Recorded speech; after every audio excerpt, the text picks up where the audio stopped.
7h50 dans 10 minutes, tout juste un nouveau JT sur France Info. Voici l'essentiel de l'actualité de ce mercredi. Le ministre de l'Intérieur Gérard Collomb présente donc aujourd'hui son projet de loi Asile et immigration très critiqué. On en parlait à l'instant par les associations travaillant au contact des migrants qu'ils jugent trop répressifs. Et on en parle avec notre invité dans quelques secondes, Marc Fesneau, le président du groupe Modem à l'Assemblée.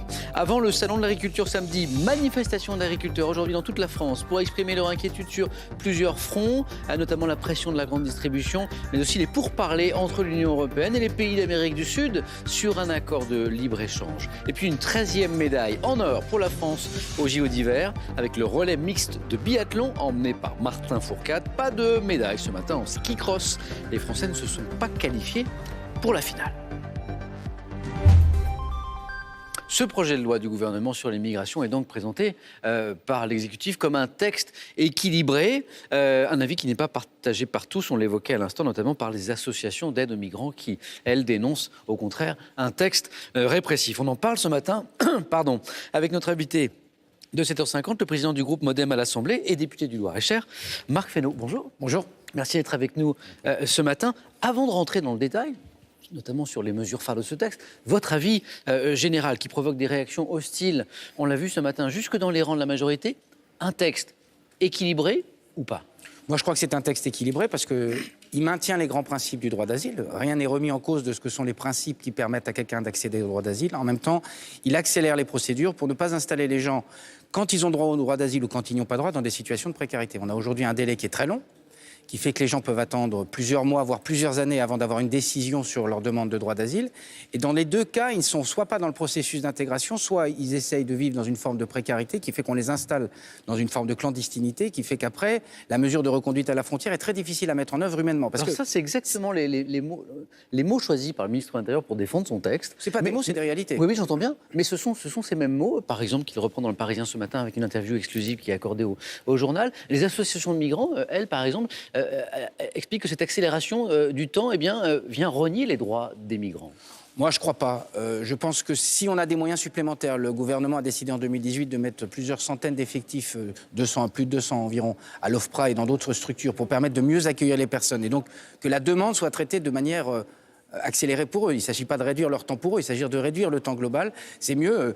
J'ai rencontré, pas plus tard qu'il y a 2 jours, dans le Loir-et-Cher, des personnes qui étaient en situation de demande d'asile. On voit bien qu'ils sont en permanence dans un processus où la lenteur administrative est immense. Et donc, ils sont tous les matins ou tous les jours, parce que tout ça, c'est des situations humaines. Tous les matins et tous les jours, à attendre une décision, une notification qui ne vient pas, qui tarde, etc. Donc, accélérer le processus, ça n'est pas dénier les droits aux gens. C'est faire en sorte qu'ils soient mieux traités d'une certaine façon dans la situation de demandeurs d'asile qu'ils sont. Vous parliez à l'instant de l'OFPRA. Parmi les plus hostiles au texte, il y a ceux qui travaillent au contact des migrants. Il y a les rapporteurs et avocats de la Cour nationale du droit d'asile qui en sont à leur 8e jour de grève. Il y a les agents de l'OFPRA, donc l'Office de protection des réfugiés apatrides, appelés à la grève aujourd'hui pour la première fois en 7 ans. Il y a quand même un malaise. Mais je crois qu'il y a un malaise devant l'afflux quand même aussi de demandes et devant le manque de moyens. Et je pense que le fait que le gouvernement ait décidé de donner plus de moyens à ces structures, on voit bien qu'ils sont assaillis de demandes et qu'ils ont un grand mal à pouvoir faire face à ça. Et comme ils sont face à des situations humaines, on comprend qu'eux, ils sont en contact. Contrairement à la plupart d'entre nous, ils sont au contact des gens tous les jours qui sont dans des situations de détresse liées au droit d'asile, mais même de situations de détresse économique qu'on peut comprendre.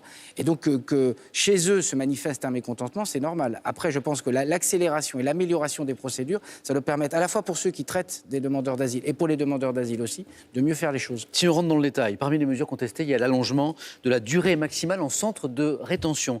Est-ce qu'il faut allonger cette durée ? Alors d'abord, on est sur une durée qui va être allongée de 45 à 90 jours. Oui. La moyenne européenne, c'est 90 jours. Les Allemands, c'est 180 jours. Donc on n'est pas dissonant par rapport à la réalité européenne. Et que je sache, l'Allemagne est une grande démocratie aussi. Simplement, ça permet, une fois qu'on a des mesures, quand on est en centre de rétention administrative, des mesures d'éloignement, qu'on puisse effectivement les effectuer. Sinon, au 46e jour, on était dans une situation du fait de l'afflux, de finalement relâcher les gens dans la nature et les réinstaller dans la précarité. Vous savez qu'il y a aussi beaucoup d'ambassades de pays où on renvoie les migrants qui ne jouent pas le jeu, qui attendent par exemple le 46e jour pour notifier leur décision. Ça veut dire 2 choses. Le risque, c'est avec 90 jours que ces mêmes ambassades ils attendent le 91e, vous allez me dire. Mais c'est pour ça qu'il y a une deuxième chose à faire, au-delà de ça, parce que peut-être qu'il y a un délai un peu court de ce point de vue-là.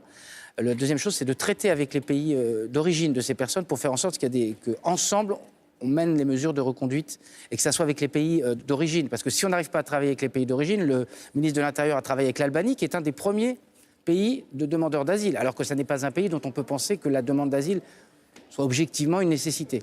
On a réussi à travailler avec l'Albanie. Il faut travailler avec tous les pays pour lesquels on estime, à juste droit, je crois, que la demande d'asile n'est pas efficiente, n'est pas à demander, mais en même temps qu'il faut travailler avec eux pour accompagner les gens chez eux. Il y a une critique qui vous a sûrement pas échappé contre ce texte, c'est celle du Conseil d'État.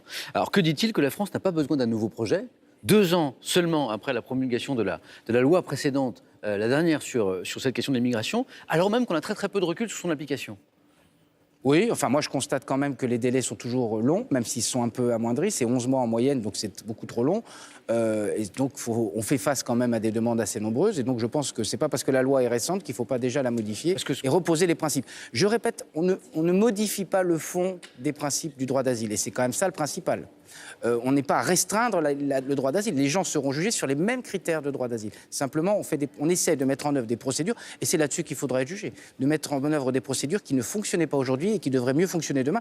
J'ajoute, et c'est tout l'intérêt du rapport Taché qui a été présenté hier ou avant-hier, avant-hier, c'est de porter la question de l'intégration. Parce qu'une fois qu'on a essayé de régler la question des conditions de l'asile et de la façon dont on accueille les gens, il faut les intégrer. On a des gens qui sont parfois en situation de demande d'asile ou qui ont obtenu le droit d'asile, qui n'ont pas d'accompagnement d'un point de vue linguistique, pas d'accompagnement d'un point de vue d'hébergement et qui sont traités comme les autres, et pas d'accompagnement. Ils ont le droit d'asile, mais ils n'ont pas le droit de travailler. Mais aussi, il y a mieux à Comment faire. voulez-vous les intégrer? Et donc, ce texte de loi asile-immigration, il va être le corollaire aussi d'un texte autour des propositions que je trouve très bien d'Aurélien Taché, qui permettra aussi de porter la question de l'intégration. C'est aussi ça, l'équilibre, l'asile, à trouver, l'intégration, et ceux qui n'ont pas le droit à l'asile, avec la nécessité d'humanité qu'il faut avoir, les raccompagner chez eux. Il nous reste que quelques secondes. Dans l'actualité, il y a aussi, vous savez, l'affaire Laurent Wauquiez, la polémique autour de ses propos très critiques, choc contre la classe politique française et même internationale, critiqué d'ailleurs au sein même de sa famille politique. Le président du groupe Modem à l'Assemblée, qu'en pense-t-il?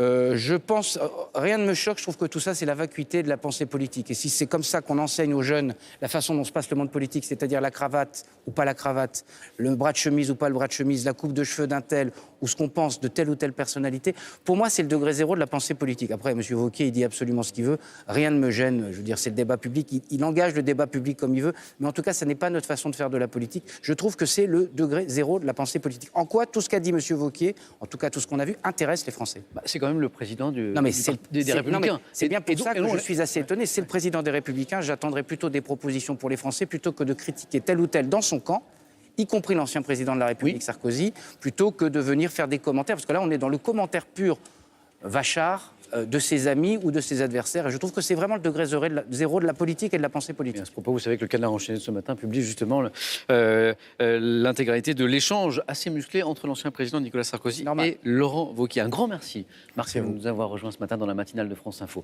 Un nouveau JT dans un instant, juste après la météo. Bon mercredi.